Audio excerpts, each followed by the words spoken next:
the judge which is handling this particular case, Yeah. according to, because I've been to the Federal High Court, Yeah.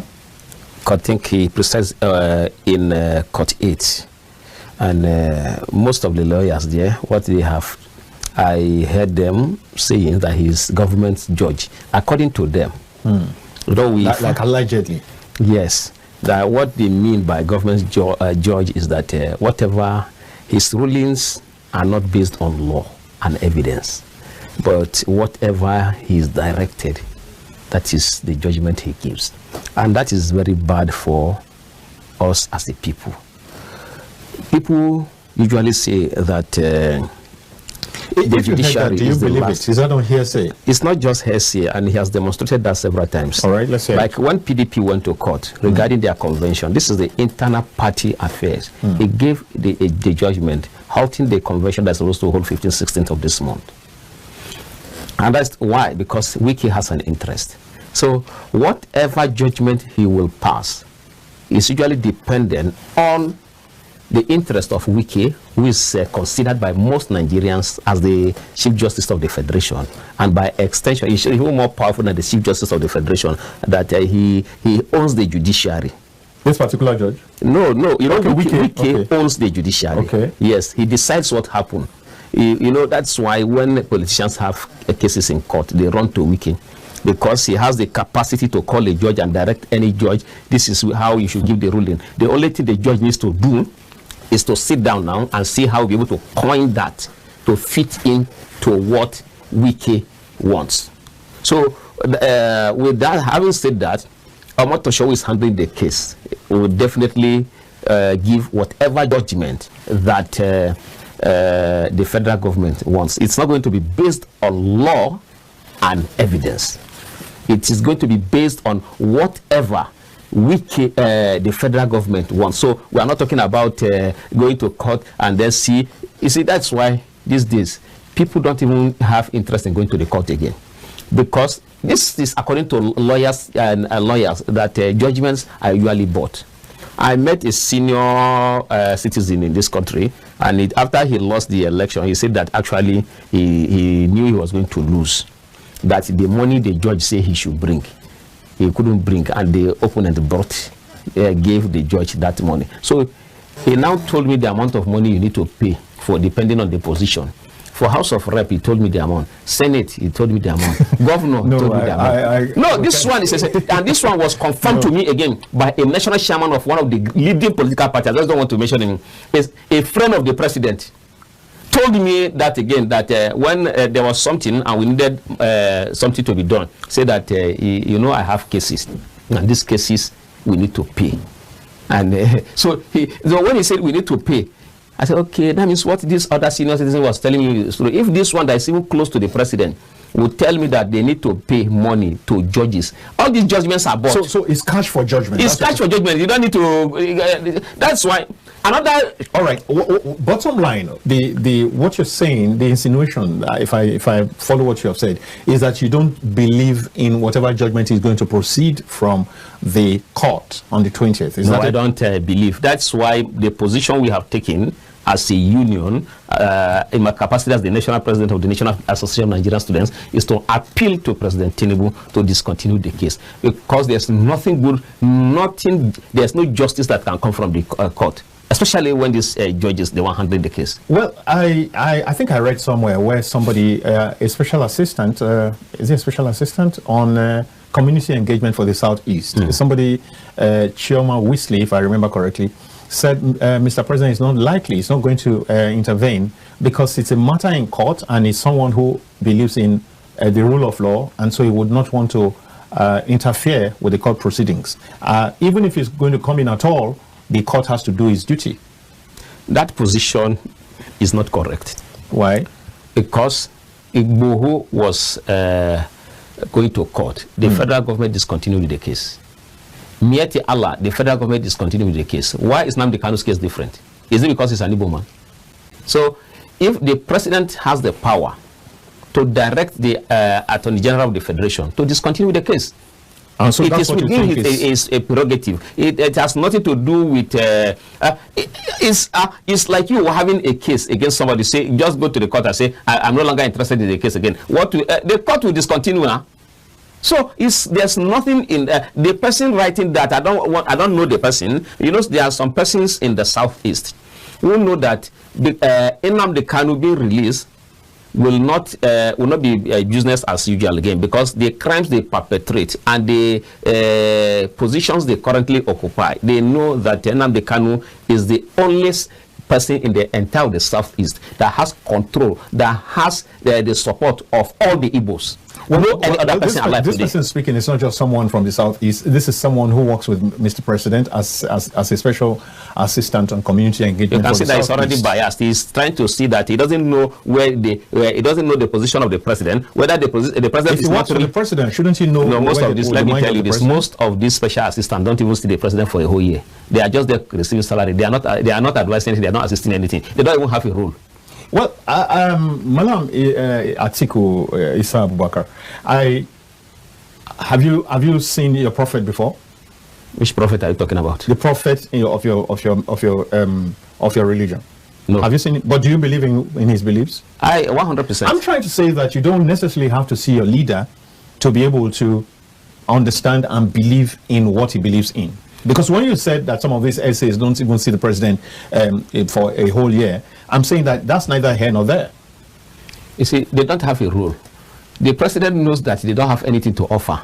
But because of their nuisance values, probably during the election, they have to be given a position. They have to be kept somewhere so that they can receive salary. That is why they give them this position. It's not that they have anything to offer. The president himself knows. But because this is politics, you cannot discard all of them. Some of them have nuisance value. For their nuisance value, which cannot be productive, now that it is governance, it can only be productive. It can only be useful during election, and after election they are useless. So they keep them somewhere and just give them, okay, take this ID card, so that anywhere you go, when you go back to your community, say, I am special assistant to the president. These are the characters that you are talking about. They do not have anything to offer. All right, let's make some progress. Now let's go back to the case. In the recent appearances in court, Nnamdi Kanu had to do away with his coterie of legal personnel and people who were working as lawyers. His lawyers, he had to say you have to discontinue the work, and he said he wanted to handle it himself. Was that the best position in the circumstance? You know, Nnamdi Kanu is an intelligent man, and because there's actually no case against him, this is just pure mischief against him because of his belief in justice and because he abhors injustice, and that's the reason why all of these things have continued. And because also some governors in the southeast know that they will not be able to continue to manipulate the people if Nnamdi Kanu is alive, because he will sensitize the people, give them direction, provide the leadership that is needed in the southeast. That is why they have continuously run to the president to plead with Mr. President to see that he remains in custody. That's just what is happening. So there's no case against him. If you can consider this, there are people in this country that have been arrested and today they are free. These people, there are evidences against them that they actually perpetrate these crimes, but they are free today. But why is Nnamdi Kanu still in detention? If you keep a man for 4 years, especially in the DSS, DSS is not a combatant security agency. They are supposed to gather intelligence. So you are supposed to have gathered all your intelligence before you even call somebody for questioning. And when you keep somebody in DSS facility for more than 1 year, it means you have nothing against that person. And in this case, Nnamdi Kanu is there for about 4 years now. What does that mean? It means there's nothing against him. They don't have anything against him. So this is pure injustice, and that's why we are coming out to say that an injustice to one is an injustice to all. Because it is happening to Nnamdi Kanu today, we should not just keep quiet and say, oh, it's none of our business. No, it's our business, because tomorrow it might be you. So let the right thing be done at every point in time. There's no case against them. How do you keep somebody? They have been going to court, wasting Nigeria's resources, and they claim a lot of money each time they are bringing him out. For what? I have lived all my life in Zaria. I know the things Azazaki did in Zaria. Some of these things, in short, there was a day I was coming. Usually, if Azazaki is coming on the way, this is not hearsay. This is something that has happened, and I have witnessed it. That's where I have lived all my life.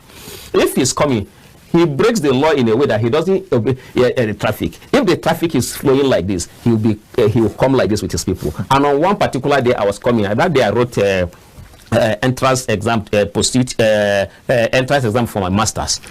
I was coming, so I now left the road for them. Even though I was on track, but they were coming against traffic. So, but because I didn't even park for him, for his people to pass, he had already passed. So it is just the riffraffs that are following him. They wanted to break my windscreen. They hit it. So that he has continuously done that. His children, the Nigerian army can correct this. One of his sons pointed a gun at a soldier. So tell me, let them come out with the evidences of what Nnamdi Kanu has done. You know what it is? You know, if you point a gun at a civilian, if once he is not killed, he might still go and laugh. But a soldier will not take a gun likely, because they know what it means. They understand what a gun is more than a civilian. So to point a gun at a soldier, these were the atrocities that were committed by him. A lot of people that he misled, and that you just come and block a highway completely. You know what is? You see, that's why all these 419 religious leaders in this country that you have no reason, because you want to do your Sunday service, Juma prayer, to block a road.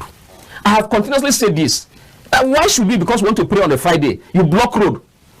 And logically, look at it this way. There could be that there's an emergency. Somebody needs to be taken to the hospital. An ambulance is passing. An ambulance is supposed to pass. And then you have blocked the road because you want to observe your Juma prayer. I don't know. This religion you people practice in this country, it surprises me. On a Sunday, you are blocking the road because you say Sunday service. It's not done where human beings who have head to think are. That's why when Nnamdi Kanu called this place a zoo, I agreed. No, we can't call this place a zoo. Not on my watch. Now, let's make some progress. Now, so as far as you're concerned, it's wisdom. It's correct in his stand that there's no case against him. There's actually no case. Indeed, there's no case against him. Why did his legal team not promote that stand from the very beginning? They won. The court gave a judgment, discharged him, and even asked that he should be compensated with about 25 million naira. Which court was that? The Federal High Court. There was a judgment. The Federal High Court? Yes, I think. The appeal court? No, there's a judgment. I think I have it on my phone. There's a judgment. She should be compensated with 25 million naira. You see, they don't bring all of these facts out. By the appeal court or the Federal High Court? The Federal High Court. There's a judgment. It's still the same Federal High Court that is. They went to Supreme Court again. They started. You see, it is political witch hunt. You know, these judges are being controlled. They are not independent. So it depends on what the directive given to them. There's a judgment. I cannot just come on air and begin to. There's a judgment concerning that. And when we come break, I'll just look at it and just see the judgment. If I recall correctly, I know that there was a judgment that discharged him but didn't acquit him. Discharged him and even asked the government to pay him 25 million compensation. In 2022, yes. I think it was the appeal court. Yes. Okay, why was that not carried out? Why was he not discharged? Well, and they didn't even leave him. They didn't even release him. You see, there was a time when I was taken to court by DSS. I told them that you don't need to waste your time. You don't have respect for the judiciary. You don't have respect for the court. And even in the DSS facility, they told me that when I was granted bail, that it is at their discretion before they will release me. I said, now why did you take me to court? That you guys don't have senses. If I don't believe in something, I won't be involved in that thing. If I don't believe in something, I will not be involved. How will you take me to a court? And then the court granted me bail. You kept me in your custody. You say it is at the discretion of the Director General of the Department of State Services. What kind of nonsense is that? Is this a country? Is this a country? People just believe that because they have position, they can do whatever they want to do.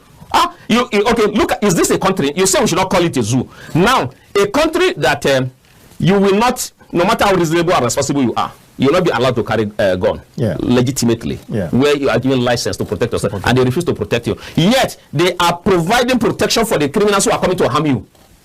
What kind of nonsense is this? So, anybody who is reasonable will be angry at what is happening. And that's why Nnamdi Kanu is angry. And that is why those of us who can still think very well are behind him. We are supporting, in short, I'm one of his greatest supporters. I support him more than most of his family members. All right, but that's in your personal capacity or in your capacity as president of NANS? In NANS also, we have been able to convince a lot, almost all the ESCOs are with me on this position. I try to convince them, I tell them reasons why we should stand by him. And that's why they are giving me the go-ahead, go and talk on behalf of NANS. Not just in my personal capacity. All because we are talking about justice. It has nothing to do with tribe. It has nothing to do with religion. The best way for us to live in peace, there is a need for the Southeast to become peaceful. And how do we achieve peace in the Southeast? Is by releasing this man and sitting down with him so that they discuss with him how the insecurity in the region can be tamed completely, so that these killings, unnecessary killings, will stop, so that everybody can move freely. That's what we want. Okay, so now from what you've just said, are you saying, is that an admission that the killings going on right now in the Southeast take their they take their legitimacy from maybe the travails of Nnamdi Kanu? Is that what we're saying? Because they believe that Nnamdi Kanu is being unnecessarily persecuted, and that the persecution is as a result of him being an Igbo man, and because he stands for justice, so that is why they are persecuting him. And he has more supporters in the Southeast, more than any other any politician in the Southeast. So because they have kept him, people are angry. They believe no direction again. They don't trust the leaders. I mean, all the governors. There's no single governor that can speak to the entire of the Southeast now today that they can listen. But Nnamdi Kanu can talk to them. So you have taken away their leader, and you are humiliating their leader. So of course you don't expect peace in that region again. In short, I will commend them for the little stability that is being seen now in the Southeast, because this is the frustration is too much. How do you do this to somebody? Okay, I've mentioned names of people that there are evidences against them that they have committed crimes, but today they are set-free. Igbo is moving freely. He actually he was talking about is it Oduduwa Republic or what, and a lot of people were killed. Security personnel were attacked. Today he is free. What? You don't have anything against Nnamdi Kanu. Why are you keeping him there? Well, I'm not a lawyer, right? And you are not a lawyer. But I do know that I've heard this little phrase somewhere that collectivization of guilt is not an excuse. Do you know what that means? You can be in traffic. You can be in traffic, and somebody pulls out where you should not pull out, and constitutes a problem, constitutes a nuisance. And road safety are standing around there. They don't do anything, and the guy takes off and eventually leaves. And so you do the same thing. They didn't deal with the other guy, but they deal with you. It will not, the fact that they did not hold that other person will not be an excuse for you to rely upon to get free. But what this, do you understand? It's not the same instance in this case. Yes, no, but do you understand? I understand, but it's not the same thing in this case. In this case, we are saying that this one's committed the crime, they are free. This one did not commit is okay. It's different from what you have just said. No. Now let's get back to he did not commit the crime. Yes, there are your man has been fingered in making certain broadcasts that are inciting. Is that correct or not? The same. That is this one that you have said. Your earlier statement can hold, but the same thing, General Tiwa Danjuma made similar broadcast. He had continuously he has been repeating the same broadcast. What is the same type of because he said that the insecurity in this country will not come to an end because the security agencies are profiting from it. The leadership of the state, they are profiting from it. That's not what and also he did say in one of the universities, I think when he was to be honored, I can't remember the particular instance why he was there, that people should protect themselves, that they should be able that by implication get arms to protect yourself. And you know that it is illegal in Nigeria for you to carry arms. So what does that mean? It's about the same thing. And in his own case, he is a retired general. So his own offense should be more than a man who is not a trained personnel. And in the case of Nnamdi Kanu, the people of Southeast who believe in him are being massacred on a daily basis. And in most cases, again, by some overzealous security men. When it was the military that went to his house, that raided his house before he left Nigeria, and before he was eventually kidnapped again and brought back to Nigeria. So where, you see, when you begin to humiliate people, whatever they do, you don't blame them again. The country belongs to all of us. Some people should not be treated as second citizens. That's what we are saying. People should not be. And in this case, we are calling for national healing. We are not even talking about who is right, who is wrong. What we are saying now is that there should be national healing for national unity. This thing should be put to an end. For how long will we continue to talk about this? Let us settle the injustice. let there be justice in the country so that people can have faith in the country. Of what usually, okay, now, what are they benefiting? Now, how do you expect the immediate family of Nnamdi Kanu? I am not a member of his immediate family. I feel pain because of what he's going through. Now, look at what they have subjected his wife to. Look at what they have subjected his children to. Well, you're probably looking at it only from the lens of Nnamdi Kanu because you sympathize with his cause. But we will get back after this break, and when we do, Malam Atiku Isa Abubakar is still here, and I'm sure that he's ready to say a lot more. And let's go on this break. All right, welcome back, dear viewers, and we've been talking about Nnamdi Kanu and the judgment that's been set for November 20th. That should be Wednesday next week. I know that from the several divides, people are waiting and saying, what's going to happen? Will this man be set free? Will this man be put in the gulag? Will this man, what kind of sentence is he likely to bag? There are several persons who are waiting for that day, the D-Day. And I mean, the man has gone to court to ask that a judgment that had been passed before should be undone, and we don't know what will happen between now and Wednesday, whether that will be attended to or not. I'm sure you are aware of that. Yeah, that the December 15th, 2023 judgment that remitted the case back to the Federal High Court should be revisited and waived or something like that. Now, so we're back. I still have with me Comrade Atiku Isa Abubakar.